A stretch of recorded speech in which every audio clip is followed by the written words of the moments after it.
So what's kept me at Essiac all these years? Nearly 25.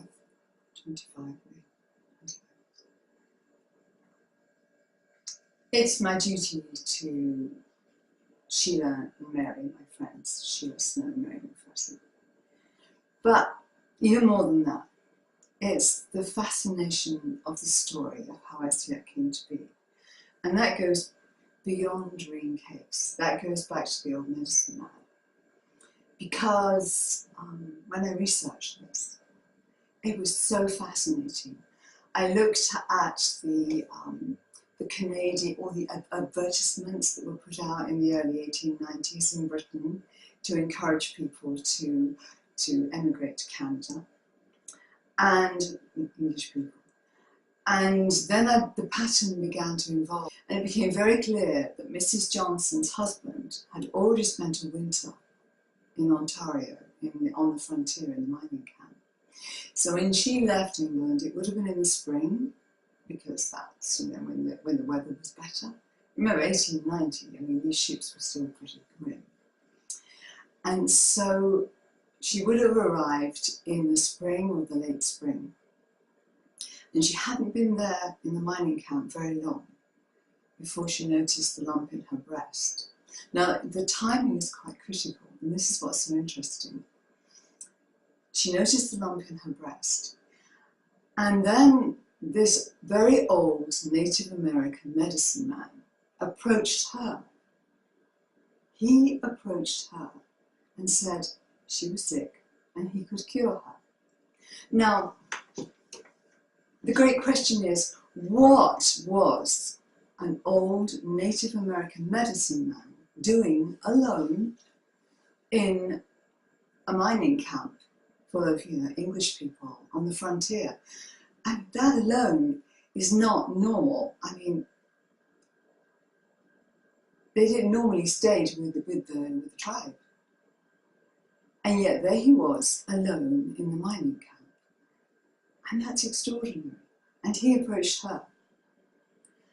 And of course, being British, English, there's a certain snobbery about not going native. And that had been going on with the British Empire. That would have influenced them as well. They didn't have very much money, but they went down to Toronto. They made the journey back to Toronto to see the doctors.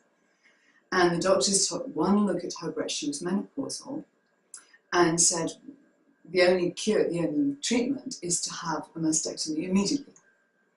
And she'd had a friend who'd had that done and died. So that wasn't an option for her. And they didn't have the money to pay for the operation. So they went back to the mining camp and then approached the medicine man and said, basically, okay, what can you do for us? And so in this, remember, Canadian summers are short. So in this short period of summer time,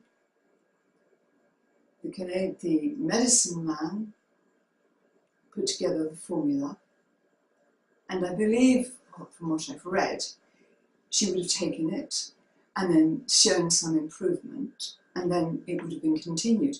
What was interesting was, and not, as I understand it, the normal thing, the medicine man then told her the formula. He not only told her which herbs to find, but also how to collect them. So he made several unprecedented moves here. And he was very old. It's highly likely that he wasn't expecting to survive the next winter. And winter was coming. So she would have had to have harvested enough herbs in that time to see herself through the winter. And to me, that's the most fascinating story. Why did he do it? He must have known that it would eventually become common property for us, white people. I don't believe he didn't know. I don't believe he didn't know. And I think it's so important. She hadn't said anything to anyone for 30 years. She'd never given the formula away until she gave it to Reen Case, when she was when Mrs. Johnson was in her 80s. So I would think, and from what I've read, he told her to keep it to herself. But clearly she was at the end of her life when she met Reen Case, and she decided to hand the formula on. So for me, that's the fascination. There were several unprecedented moves right in the beginning. And I absolutely do not believe that he did not know, he did not have some kind of foresight as to what would happen with this formula.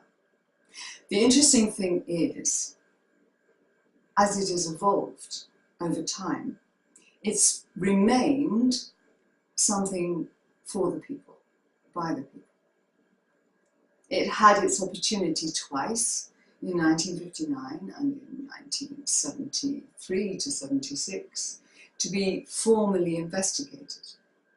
And both times, Reen Case, well, basically you could say she messed it up because she refused to disclose what material the researchers were being presented with to use to test. Dr. Bush had no idea. It's only in the letters to Dr. Sogg she actually did admit that the main ingredient was sheep's salt. That's how we know about the root. But she wasn't, there were two good opportunities to have it formally tested. And by the move she made, basically she messed up. But in a way that's a good thing, because it has remained,